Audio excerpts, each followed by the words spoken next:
網上瘋傳大阪冇晒大陸遊客，心齋橋變咗死城。今日同你直擊真相。呢一間大阪燒百年老店排隊排到癲，食2塊餅要成3000yen，到底係物有所值定係專劏遊客嘅水魚陷阱？仲有，原來心齋橋 Shake Shack 收埋咗個隱藏咩料，東京絕對食唔到。想知大阪依家仲抵唔抵玩？邊間藥妝改晒中文名，專做遊客生意？即刻睇片話你知。皆さんこんにちは，歡迎收睇《天喵遊記》，我係 Alex， 我係 Tola。哇 ，Tola， 今次我哋快閃大阪啊！上一次嚟啊已經係半年前世博會啦喎。嗱，你係大阪人啊，今次啊帶我哋邊度威啊？我哋嚟心齋橋威下，而家就話入中日啦，嗰個緊張氣氛就好嚴重啦，冇乜中國人嚟啦。我哋就嚟心齋橋見證一下，睇下咪真係咁少人喎。哇，咁啊要睇啦，行きましょう。跳跳貓遊記以東京為基地，觀眾朋友，如果你都中意美食、旅遊同日本生活資訊，咁就一定訂閱我哋嘅頻道。感謝每一位朋友嘅支持。哇！一嚟到呢度啊，令我好錯愕嘅咧就係呢條路啊唔見咗啊，變咗個廣場啊！我哋半年前都好似仲係有馬路嘅喎。係啊，我哋以前住喺大阪嗰陣時有揸車噶嘛，成日揸車經過呢條路啊。嗱，而家變咗呢個行人專用區啦，變咗呢個步行者天國啦。哇，都幾 surprise 喎！好啦，今日我哋咧就由呢個高島開始行呢條心齋橋啦。今日而家係平日啊，今日唔係節假日嚟嘅，都唔係週末啊，咁啊可以真實反映下嗰個遊客嘅人數係幾多啦，係嘛？而家就咁睇咧，就普普通通啦，又唔算多唔算少嘅。正常啦，我覺得係。買間買麵包咁樣，麵包嗰間執咗笠啦。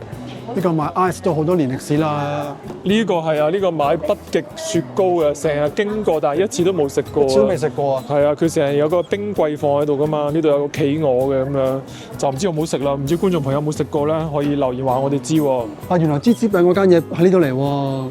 仲係超多人排隊啊！係啊，由一個疫情前啊已經排隊排到依家，真係犀利喎！屹立不倒啊！呢間店1065 yen啊，但係呢間店就算以前喺大阪住咗咁多年咧，都係未食過嘅，唔知好唔好食咧？而另一間人氣店喎，551柯拿喎。係啊，佢專係食嗰啲咩中華包嘅喎。不過咧，你知唔知道咧？日本人咧對呢啲咁嘅有味道嘅嘢咧都好介意嘅喎。係啊，坐新幹線啊，話喺新幹線裏面食肉包咧會俾人鬧啊，話你放出啲異味喎。係啊。最好就笠住個頭食啦。係啊，之前有個明星嘅姐仔啊，坐喺新幹線上面咧食肉包咧，就用一個大膠袋笠住自己啊，成為一時佳話嘅。啊，如果我哋喺網上揾到張圖，我俾大家睇下先。哇！呢間袋店啊，超懷念啊！以前成日走嚟呢度買袋啊，覺得呢度啲選擇好多啦，同埋嗰個價錢係啊，個價錢又經濟實惠啊。咁多年仲屹立不倒喎。係啊，你見到呢啲女士手袋啊，1100 yen 嘅喎，即係幾廿蚊咋。啊，如果觀眾朋友如果想買手袋咧，可以真係誠心推介嚟呢間買啊嚇，呢個唔係呢個葉佩文嚟㗎。佢新開嘅一間 Hello Cafe。哇！呢間新開嘅喎 ，Hello Cafe 喎，以前唔見嘅。唔係咖啡嚟㗎，就係賣嗰啲紀念品嘅啫。啊，行過少少咧，就呢個千日前啦喎。係啊，呢個千日前啊，呢個 Bigu Camera Tola， 你上次出一條片嘅喎，有講過呢個大火係嘛？咁啱咁怕呢個香港又有呢個非常之悲慘嘅一件大火嘅火災啦。咁其實日本都有一件咁樣悲慘嘅大火嘅喎。都係死咗成100幾人嘅喺度。其實咧，同香港發生嘅火災咧都差唔多嘅，都係有啲易燃嗰啲材料啊咁樣燒成嘅。咁而家咧佢燒完啦，燒完咧就重建咗咯。但係咧仲有好多靈異事件發生嘅喎。咁想知嘅話咧，就睇翻我哋上一條片啦。感覺上咧好似遊客都係冇點少過嘅。哇！呢條馬路啊，真係永遠都係咁多人嘅。而家我哋向住呢一個道頓堀啊，嗰條橋啊出發咯喎。四周圍都有好多遊客拖住嘅篋啦，啊聽得最多係韓文啦嚇，跟住都有聽到啲普通話嘅，啊跟住廣東話都好多。哇！依家中午11點45分咋，已經人山人海啊，水泄不通啦。係啊，見到前面嗰度啊，嗰度係啊，固力果嗰度啊，已經好多人啦，聚集喺度啦。全部都係人頭嚟嘅。啊！呢度仲開咗間 Pop Mart 喎，而家真係全世界都見到呢啲店啊，門口仲係排晒長龍啦，個個都等住入去買啊！去嗰邊睇下，好啊！呢度好似係咪以前有間 Taco Bell 啊嘛？啊 Taco Bell 啊，呢度係。係啊，冇咗啦，變咗 Commander 啦。跟住呢間道頓堀嘅Kukulu啊，係嘛？呢個食呢個章魚燒係超出名啊！平時排晒長龍，佢而家今日都放晒嗰啲排隊嘅圍欄喺度啊。不過而家可能早啦，仲未有人排隊嘅。呢個章魚燒嘅味道咧，其實我啲朋友啊，香港本啲朋友咧話日本嗰啲章魚燒啊唔好食喎，太腍喎，係有啲流心咁樣流心咁樣。咁其實咧有啲日本朋友話咧，其實東京同大阪個味係唔一樣嘅，大阪咧係腍啲嘅。你覺得好唔好食啊？我覺得麻麻地啫。咁各位觀眾覺得如何咧？喺留言話俾我知啦。嗱，呢間 Kukulu 啊，轉個頭已經有人排隊啦，已經有成10幾個顧客啦喺度等緊買啦。而家隔離變咗上海菜、東北菜喎，哇！即係呢個中國人都進駐呢個道頓堀啊！唔好話中國人啦，韓國人啊，澳門人都嚟啊！隔離呢個有個10 yen 包喎，係啊，呢個10 yen 包喺東京啊都通處都見到啊！哇，跟住又見到我個鄉下喎，同鄉啊！呢個澳門安德魯啊，都喺呢度賣蛋撻。呢間店其實都幾犀利喎，10幾20年前已經開喺度啦，都可以捱到落依家，仲係有好多人幫襯喎。蛋撻咧就係350yen一個嘅啫，咁大概接近18蚊度啦。嗱，蟹道樂啦，嗱呢間店啊，我相信好多香港朋友都喺度食過㗎啦，喺度消費過㗎啦。而家咧呢間店咧係成為呢個遊客必到嘅其中一個餐廳景點啊！食嗰啲燒蟹啊，哇！真係超香啊，焗出嚟嗰啲味道。同埋呢間店咧，以前咧係俾啲日本人咧傾生意去食嘅，但係而家咧就慢慢改變咁啦，變咗咧係遊客必到嘅地方啦。你基本上裏面咧都聽到啊中文啊、英文啊嚇，跟住廣東話咁樣嘅。而家咧原來興食呢個蟹肉饅頭喎，一個饅頭裏面咧佢啲餡咧係啲蟹肉嚟嘅喎，700yen一個，即係差唔多港幣35蚊啦嚇，唔知算唔算抵啦？呢一條街真係可以講係食街嚟嘅啦，通街都係啲小食㗎，有呢個煎餃啦，有呢個章魚燒啦，跟住仲有其他一啲小食嘅。呢間都好多人排隊喎，買緊呢個章魚燒喎。原來又係呢個 Kukulu 啊！金龍拉麵喺度好出名啊，好多人都嚟排隊食啲金龍拉麵啊。但係我覺得咧，金龍拉麵嘅味道咧就唔係咁好食啫喎。咁你又覺得點咧 ，Alex？ 哇！呢間店啊，成日行過都超多人啦。但係好多年前咧，仲係以遊客身份嘅我啊，都食過一次啊，我覺得麻麻地好食啦。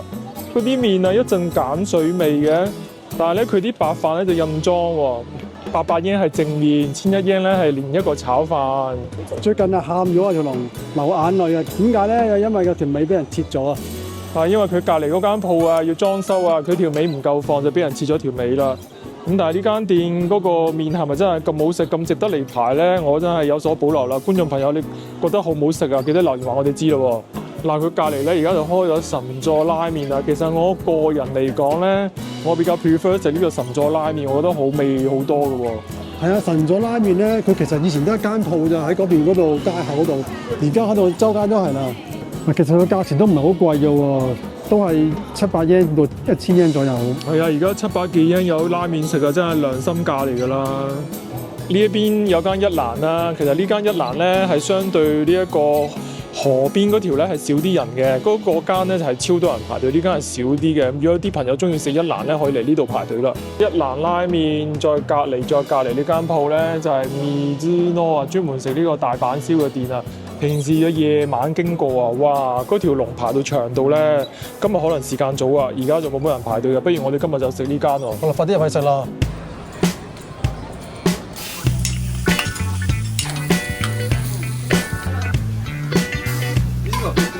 食完出嚟啊，出邊已經排晒長龍啦。頭先啊，真係早嚟早享受啊，唔使排。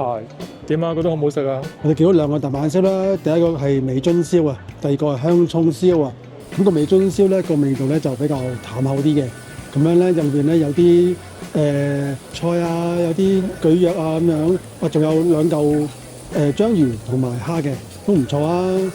咁另外嗰個香葱燒咧就味道比較濃郁啲啦，入邊咧有葱啊，又有呢啲泡菜，好似韓風多啲喎。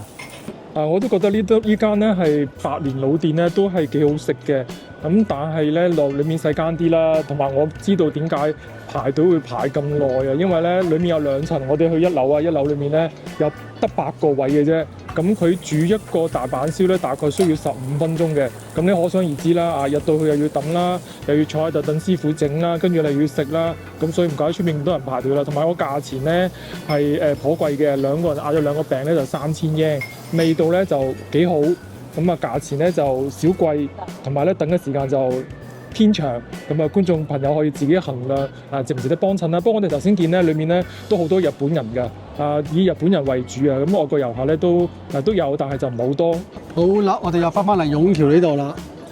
呢度真係心齋橋嘅中心啊！前面見到啦，心齋橋啊，根啊，標誌性景點啊，由呢度可以睇得出啊，到底而家嗰個大阪啊，個人流係如何啊？之前喺網上有人分享啲圖出嚟話，冇咗中國人之後啊，呢度變咗死城一樣啊！但係亦都有人話，啲中國人唔嚟啊，其他國家啲遊客會填補翻個空缺喎。嚟到呢度啊，都列過啊，咁啊見到呢條橋啦，大家知唔知呢條橋啊？除咗要嚟影相打卡之外啊，仲有啲咩作用嘅咧？就梗係跳水啦！大時大節啦，就一班人啊，就嚟跳水噶啦！而家12月頭啊，就快新年啦！新年咧12月31號啊，除夕倒數咧，世界各地嘅啲後生仔啊，都係要倒數狂歡啊！但係日本嘅後生仔咧，就呢度湧橋呢度咧跳橋嘅，由呢個位置啊跳落去啊！我記得前2年咧就睇過嘅，嘣一聲跳落去，寫住啦，唔準跳水啦，已經禁止跳水啦。呢度咧就有張紙寫住啦，請不要跳水啊，係嘛？就係因為政府咧覺得危險啊，叫啲人唔好跳啊。但係咧年年咧都有人唔聽勸嘅喎，每年啊12月31號啊，一倒數去到新年就有後生仔跳落去啦。嚟到咧就唔需要喺橋上面影嘅，咁呢度影得都 OK 嘅，係嘛？係啦，其實企喺橋上面好多人啊，呢個位仲靚啊，大家認住啦。呢一邊呢一間大國藥莊啊，以前我記得係有人喺度跳舞嘅喎。係啊，個露台有人跳舞啊嘛，不過都經過好多歷史㗎啦。疫情之前又執咗笠，而家又再開翻，都係呢個位。喺呢邊有藥莊喎，變咗麥子摩多 kiosk 喎。講起藥莊啊，呢條街啊最多藥莊㗎啦。如果你係過嚟日本旅遊買藥咧，嚟呢度咧可以格價逐間俾啊。係啊，呢度啲藥莊咧品牌多咗啦。呢個 Cosmo 以前好似冇嘅。係啊，呢個佢專門起咗個中文名啊，叫科摩斯啊。以前我都唔知 Cosmos 嘅中文名係乜嘢。跟住呢邊啊有芝路霞啦、學與藥莊啊，呢一間我啊成日幫襯啦。係啊，呢度為咗做中國人生意咧，都改咗好多中文名喎。係啊，裏面有請晒啲識講中文嘅職員啊，請啲留學生嚟做 part time 最多㗎啦。我哋上次嚟啊，仲見到有啲吉鋪喺度啊。呢間吉鋪啊，橙色呢間我記得啊。我哋嗰陣時疫情期間係日大阪住㗎嘛，嗰陣時嚟呢度啊真係幾蕭條啊，嗰啲鋪又租唔出喎。哇！而家真係呢度仲有一間喎，仲有一間好大間嘅。哇！如果有興趣嚟呢個大阪做生意嘅朋友，可以考慮下呢間鋪啦。呢一度橫街嗰度咧，有啲朋友可能會 miss 咗啊。呢度有一間係食雪糕啊，好出名㗎，食士多啤梨雪糕啊。佢有個好醒目嘅士多啤梨啊，喺呢個牆上面啊。呢個士多啤梨雪糕其實嗰個價錢都還好啊，都係650 yen 嘅喎。如果你上面如果想配一粒士多啤梨咧，就850 yen。呢邊又有另一間藥莊啦，山多拉庫啊，中文名叫做上都樂客喎。全部都係我第一次聽啊！呢啲中文名喺東京嗰度咧，我好似未見過嘅喎。我問下你啦，呢個 Popolo 嘅蛋撻好食啲，定話呢個安德魯嘅蛋撻好食啲咧？我覺得安德魯好味啲啦，呢個好似好漏咁樣啊！佢呢度咧啲嘢咧係包裝得靚啲嘅，你見到佢啲 poster 啊，同埋佢啲廣告咧係做得好靚嘅，所以吸引啲人去買咯，係嘛？係啊，排晒長龍啊！門口咧仲寫住咧有呢個 fast pass 嘅，你俾多300 yen咧就唔使排隊嘅，就係抵唔抵呢就見仁見智啦。呢間啊好介紹啦，呢間專食呢個栗子蓉配呢個軟雪糕啊，我次次嚟都會食嘅喎。係啊，呢個超好食啊！除咗抹茶味之外，仲有呢個焙茶味啊！由呢個心齋橋咁行到嚟心齋橋站咧，大丸百貨樓下有一間 Shake Shack 啦。呢度咧都有個隱藏嘅甜品啊，係值得一食嘅。好多朋友可能都唔知啊，喺呢個心齋橋嘅 Shake Shack 咧，有一個甜品係其他日本嘅分店係冇嘅，至少喺東京肯定冇啦。就係呢一個道頓拖肥 Concrete 啊，呢一個咧如果嚟到一定要食啊，好食㗎呢個。佢係呢個朱古力軟雪糕啦，跟住上面有啲朱古力碎嘅，裡面咧係有啲朱古力拖肥糖啊，一粒粒嘅，個口感唔錯啊，所以我次次嚟都會食㗎。哇！原來仲有黑芝麻醬喎，好香啊！嗱，心齋橋呢度咧，人咧就的確比高峰期嘅時候咧就少咗啲嘅，但係係咪至於到空無一人咧？咁又未係嘅喎，係咪因為中國人嚟嘅關係咧？咁我就好難講啦。係啊，理性啲講一句啦，我哋嚟咧就唔係呢個旺季嚟嘅，加埋咧呢個世博會又完咗啦，咁相對人少咗咧都係正常嘅。觀眾朋友有冇打算近排嚟大阪玩，或者已經嚟咗大阪咧，都可以留言話我哋知啦。啊，中意我哋今日分享記得 like、share、subscribe 同埋撳埋個鐘仔啦。我哋下一條片再見，拜拜咧。